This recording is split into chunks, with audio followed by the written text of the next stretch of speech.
लेकिन जब आपकी गुफ्तगू सुन रहा था तो आपने खजाने की गुमशुदगी की बात बताई कि उसका खजाना नहीं मिल रहा था। तुम्हारा माल तो तुमको मिल गया, मगर तुमने वो 100 रकात पढ़ी कि नहीं पढ़ी? हम्म। कहा सरकार उसूल माफ, दूसरी रकात में तो पता चल गया था। कैसे कैसे मैंने सलाम फेरा और गिनते गिनते सुबह हो गई है तो आ रहा हूँ। इमाम आजम रहमतुल्लाह अलैह ने नाटक नादान, जब तुम्हें माल का पता चल ही गया था तो इस शुक्राने में तुम 100 रकात पढ़ते और मजीद 100 रकात पढ़ते। तो उसने कहा कि आपका फरमान बजा है, मगर एक बात आप ये बताएं कि आपको ये कैसे पता चला कि मैं नमाज पढ़ूंगा तो मेरे दफीने का पता चल जाएगा? हम्म। ये आपको कैसे पता चला?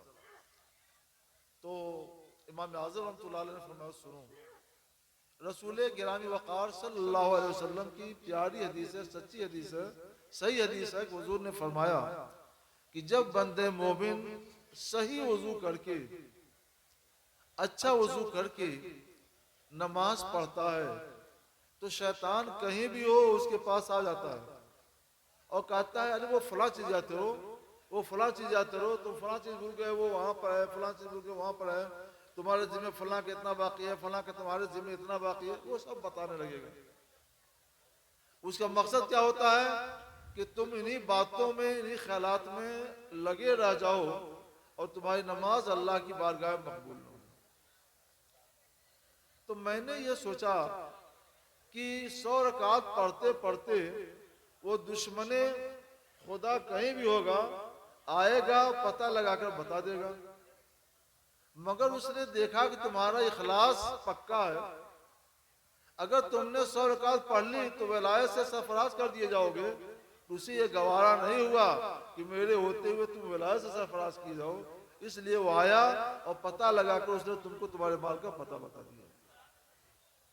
देखिए आप, वो इमाम आज़म अबू हनीफा रहमतुल्लाह अलैह जो माल के दफीने का मसला भी हदीस से बताते हैं, वो नमाज रोजे का मसला अक्ल से बताएंगे?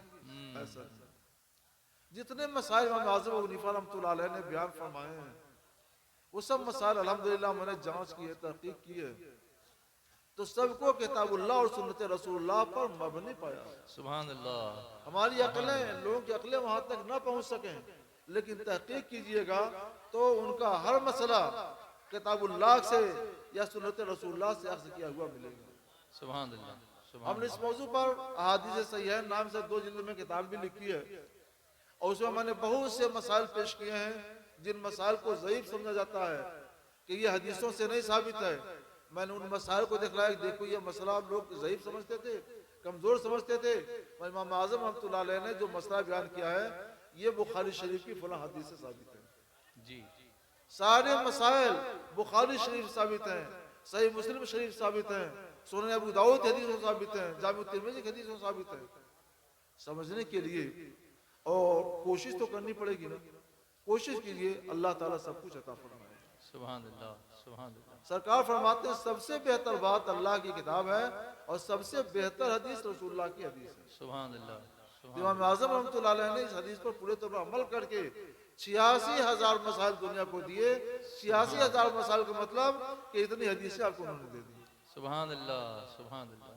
दरूद पाक पढ़ लीजिए। अल्लाहुम्मा सल्लि अल्लाहुम्मा अला सल्लि अला सय्यिदिना सय्यिदिना मुहम्मद मौलाना व अला मुहम्मद व अला आलिहि व अस्हाबिहि व बारिक व सल्लिम। सलातु व सलामुन वक्त अलैका बहुत या कम मेरे रसूल पास है, अल्लाह। जी। इसलिए मैं आपकी बातें सुनता हूँ। जी। सवालात आ रहे हैं अभी मेरे पास, लेकिन जब आपकी गुफ्तगू सुन रहा था तो आपने खजाने की गुमशुदगी की बात बताई कि उसका खजाना नहीं मिल रहा था। हम में से भी बहुत सारे लोगों का एक खजाना कहीं मिल नहीं रहा, गुम हो गया है। उसको तलाश करने के लिए कुछ बताइए। वो खजाना है नमाज। बाकी सब हम कर रहे हैं, लेकिन नमाज की पाबंदी में हम बड़े कमज़ोर पड़ जाते हैं। हम में से बहुत सारे लोगों का ये आलम है। मैं किसी पे इल्ज़ाम तो नहीं लगाता, गुमान भी अच्छा रखता हूँ, लेकिन मुशाहिदा ये बताता है कि हम जलसों में तो बहुत अच्छी तादाद में आते हैं, लेकिन हमारी मस्जिदें खाली हैं। इस खजाने को कैसे तलाश किया जाए? आज शाबान की तीसरी तारीख है, जी। एकम रमजान शुरू होने में बस चंद दिन बाकी रह गया ओ। है। रमजान शुरू होते ही शैतान कैद कर दिया जाएगा जी। और ये सब लोग मस्जिदों में आ जाएंगे इंशाल्लाह। इंशाअल्लाह।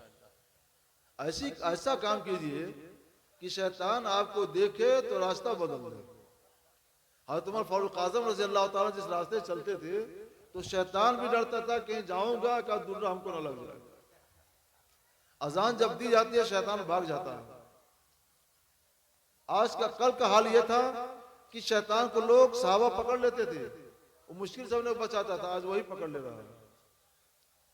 तो शैतान ये खराबियां पैदा कर रहा है, हमारे नफ्स के अंदर बुराइयां पैदा कर रहा है, उसी में हम लोग लगे रह जाते हैं। जहां शैतान कैद होता है फौरन आपको सीधा रास्ता मिल जाता है, मस्जिदों तरफ आप भागे चले आते हैं। ऐसा माहौल पैदा कीजिए कि शैतान हमेशा दूर रहे। आए तो ला हौल वला कुव्वत इल्ला बिल्लाह पड़ेगा, फौरन भाग जाएगा और आप नमाज की पाबंदी कीजिए। याद रखिए अगर आपने नमाज की पाबंदी की तो आपकी नस्लें भी पाबंदी करेंगी, आपके बच्चे भी पाबंदी करेंगे।